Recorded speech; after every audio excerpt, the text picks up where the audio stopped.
ቤት አይኖርም። ሴትዮዋ ከቤት አባረዋለች። ባለፈው አትላንታ የሄደ ጊዜ $14,000 የታክሲ ሪተርን ገንዘብ። ኢየሱስ ያድናል ሲባል ለምን ከፋችሁ? ሰይጣን ጉዱ ፈልቷል፣ ደንግጧል። ይሄ ማኛንም ያስቆጣል። እንደ ኢትዮጵያዊ ኖ ማለት አለብን ብላ ከሆነ ሀቡ ልክ አይደለም። ይቅርታ ትጠይቅ። ይቅርታ አልጠይቅም። ለምን አላጠፋሁም? እነሱ እንደፈለጉ መተርጎም ይችላሉ። ገባችሁ? እቴቴ እቴቴ እቴቴ አይ ወደ ሙሉ ቪዲዮቹ እንሂድ ማለት ነው። ቤተሰቦቼ ሀሳብ አስተያየቶቻችሁን አሁንም እንደተለመደው ኮሜንት ላይ አስቀምጡልኝ ማለት ነው። ሰብስክራይብ ያላረጋችሁ ሰብስክራይብ ያርጋችሁ፣ በላይክ ጀምሩ። ወደ ቪዲዮ። ቤት አይኖርም። ሴትዮዋ ከቤት አባረዋለች። ባለፈው አትላንታ የሄደ ጊዜ $14,000 የታክሲ ሪተርን ገንዘብ የልጆቹና የሚስትየውን ገንዘብ ሙልጭ አድርጎ እዛ ጉራውን ሲነፋ ሀብታም ነው እንዲባል ውስኪ የጋበዘ ምን ሲል ሴቶች ስር ሲል ከሰከስ ብሩን አግድሎ መጣ። ከቤት አባረረችው። ሶፋውን አይተሻል? ያ ግድግዳ የለም፣ ያ የምታውቂው ግድግዳ፣ ያ ስዕል የለም። ተከልክሎ ይዞ መውጣት አልቻለም። የመጀመሪያ ሰሞን 2 ወር 3 ወር እኮ በየአልቤርጎ ነበር ሲኖር የነበረው። ሞቴል 6 ሞቴል ሱፐር 8 ምናምን ዝባዝንኬ $30 $20 ሆቴል ቱሃናም ሆቴል ውስጥ ነበር ሲያድር የነበረውና ሰው ላስቀምጥ ያለ ጊዜ ነው አይደል? ያ ከአትላንታ እንደተመለሰን ያባረረችው ሴትዮዋ ገብቶሻል። ቤት ሲገባ ግን የሚለወጠው ነገርስ ዮኒ ሴጋ እኮ አንቺ እሱን እኮ ለመጉዳት እኮ ከሚስቱ ለያይተሹ ሜካፑን መስረቅ ነው።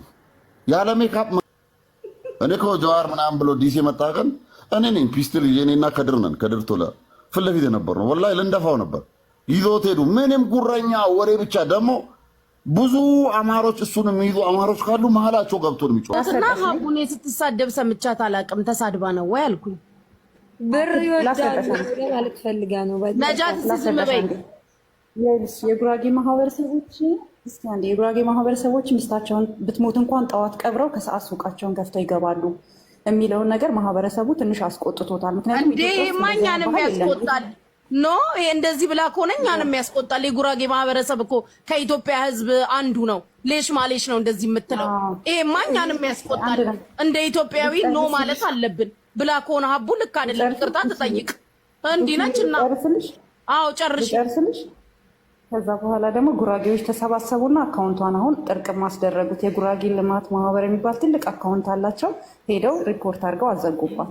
አንድ በይ ከዛን ይቅርታ ጠይቂ ስትባል እኔ ማንንም አልሰማም፣ ማንም ሰው አላስገባም ቤቴ፣ ይቅርታም አልጠይቅም ማለች። ኖርማል ነው፣ ይቅርታ ብትጠይቅ ምንም ችግር የለውም። ምክንያቱም ሌሎቻችሁ እዚህ ጋር መታችሁ ማለት ነው ምንም አያገባችሁ ምናምን የምትሉ ምን አገባችሁ? ሰው እኮ እየተቆጣት ያለ የጉራጌ ማህበረሰብ ነው። ምን አገባችሁ?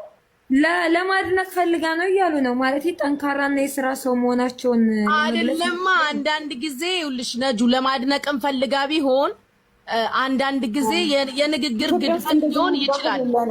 ቆዩ ማስተካከል መናገር የምትችል ሴት ናት። መሻአላ የንግግር ግድፈትም ቢሆን this is social ሚዲያ ላይ ወጥተን ስንናገር ካፋችን የሚወጣውን መጠንቀቅ አለብን። የምናስተላልፈው መልእክት ማህበረሰብን የሚያስቆጣ ማህበረሰብን የሚያናድድ የማይወክል ነገር መናገር የለብንም። ከሆነና ደግሞ ማህበረሰቡ ከተቆጣ ይቅርታ በይ ሲባል መባል አለበት። ይሄ ነው አልልም አለች። ምንም አታመጡም፣ ተንጫጭታችሁ ዝም ትላላችሁ አለች። ይሄ ልክ አይደለም። እኔ አሁን አላየውም ቪዲዮውን ያለችበትን አላየውም፣ ግን ካልሻቡ ልክ አይደለም። ይቅርታ ጠይቅ። ኖርማል ነው እኮ አሁን እሷ በትክክልም ብላ ቢሆን ራሱ ይቅርታ ብላ እኮ ላሽ ማለት እኮ ይችላል። አራዳ ልጅ እኮ አሁን አንቺ ብዙ ነገሮች ይቅርታ ብለሽ ላሽ ትይለ ሴም ላይ ላሽ ማለት እኮ ይቻላል። ቀላል ነው፣ ግን ከባድ ነው። አሁን አካውንቷ ጌም እየተጫወተች ነው የተዘጋባት። ለማንኛውም ማለት ነው ስህተት ነው። ኢትዮጵያ ውስጥ አይደለም ጉራጌ የትኛው ማህበረሰብ ላይ ለቅሶ እስከ 12 እስከ 40 80 ሙት ዓመት 7 ዓመት እያለ የሚያከብር ማህበረሰብ ነው ያለን። ይሄ ደግሞ ልክክል እሷ በስህተትም ሆነ ኖርማሊ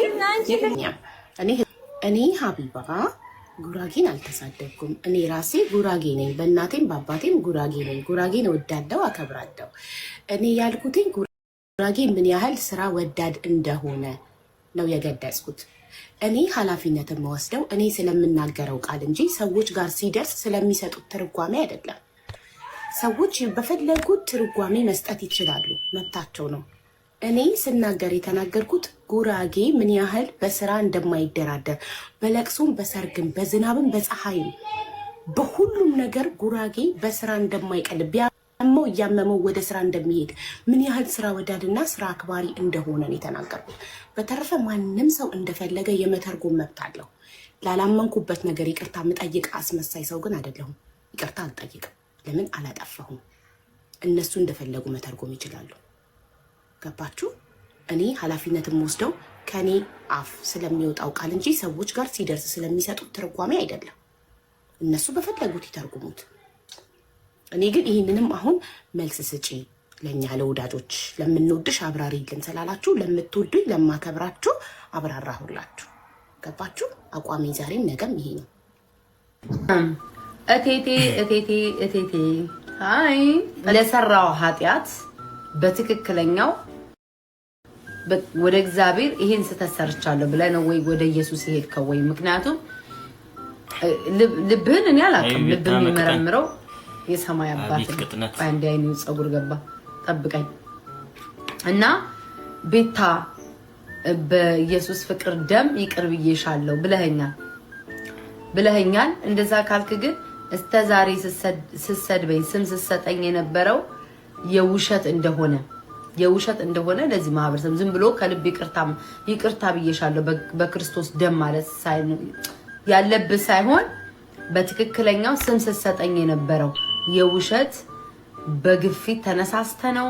ሰይጣኑ ላዩ ላይ ሰፍሮ ነው። ጭፍራ ጨፍሮብ ነው። አጋነንቱ ዳቢሎሱ አሯሩጦ ነው። መስደብ ኦኬ ያለ ነው። ስም ስሰጠኝ የነበረ የውሸት ስም ስሰጠኝ የነበረው ሰይጣን አሳስቶ ነው ወይንስ እንዴት ነው? እውነተኛውን ነገር ተናገርና ከዛ የእውነት አንተ ወደ እምነት ተለውጣል። ማን ወደ ክርስቶስ ሄዳል። ከዛ በተረፈ ግን ይቅርታን አልቀበለም። 4 ቀን ሙሉ ላስላስ የለም፣ አንድ ክፉ ቃል የለም። ልትደነቁ ይገባል። 15 ዓመት የምልስ ሰውዬ 4 ቀን ላስላስ የለም። ኢየሱስ ያድናል ሲባል ለምን ከፋችሁ? ሰይጣን ጉዱ ፈልቷል፣ ደንግጧል።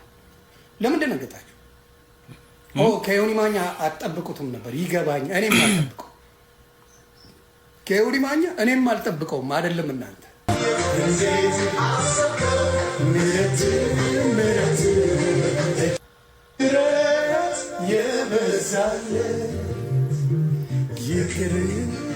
ይቅር ያለ ደሞ ያየ ቸርነቱ መዝሙሯን ግን በደንብ አላሻትም። ቢሆንዬ አጥንያት